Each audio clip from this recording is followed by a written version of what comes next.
জীবনে ভাই একটা ভালো ভিডিও করতে চাইছিলাম যে একটা ব্লগ ভিডিও করব। তো ভিডিওর স্বপ্ন শেষ করে দিয়েছে আমার। ভিডিও বানানোর স্বপ্ন শেষ করে দিয়েছে সেনাবাহিনী ভিডিও করতে করতে হঠাৎ করে সামনে পড়ছে সেনাবাহিনীর একটা এই আপনার এটার কি বলে প্যাটটার একটা পড়ছে সামনে। এখন আমার ভিডিও সামনে পড়ে গেছে, এখন সে ভিডিও পুরোটা ডিলিট করে দিয়েছে, নাহলে মোবাইল নিয়ে যাবে। এখন ভিডিও করতে করতে সামনে পড়ে গেছে, এটা কি আমার দোষ? এই কোনো কিছু মানে বোঝাইতে পারলাম না। লাস্ট ফিনিশিং উল্টা আরও থ্রেড দেয়, তুমি কি এই সেই বহুত রকম কথা। তো এখন যাই হোক, তারা প্রশাসনের লোক, তাদের সাথে বাড়াবাড়ি না করাই উচিত। তো চাইছিলাম যে আজকে শুরুটা থেকে শেষ পর্যন্ত একটা ভিডিও করব, তো আর স্বপ্ন রয়ে গেল। তো যদি পারি আবার সামনে কোনো এক সময় করবো। এই আর কি, এখন ভাগ্য খারাপ হলে যা হয়।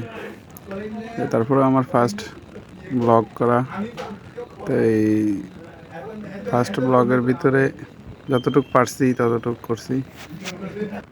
এটা হচ্ছে মহলছড়ির সেই ভাইরাল রোড, সেনাবাহিনী নিয়ন্ত্রিত আপনার এই রাস্তাটা করছিল। তো এই মোটামুটি রাস্তাটা অনেক সুন্দর হয়েছে।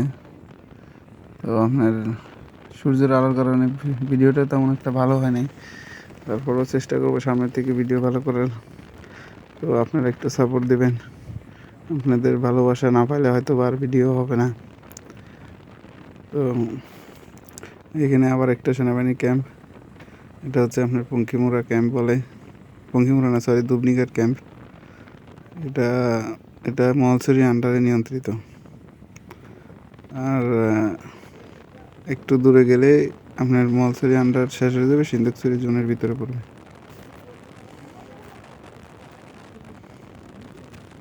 এই রাস্তাটা হচ্ছে আপনার সাজেক রোড যাওয়া যাবে, আবার এদিক দিয়ে আমি যেদিকে যাচ্ছি এদিক দিয়ে গেলে আপনার ঢাকার রোড। এটাই আপনার সব এদিক দিয়ে ঢাকা যাওয়া যাবে, চিটাং যাওয়া যাবে, তারপরে আপনার খাগড়াছড়িও যাওয়া যায়, বাই রোড আছে। তো আমি প্রায় চলে আসছি কাছাকাছি। তো নেক্সট ভিডিওতে আবার দেখা হবে। তো আশা করি সবাই ভালো থাকবেন, সুস্থ থাকবেন, সুন্দর থাকবেন ইনশাল্লাহ।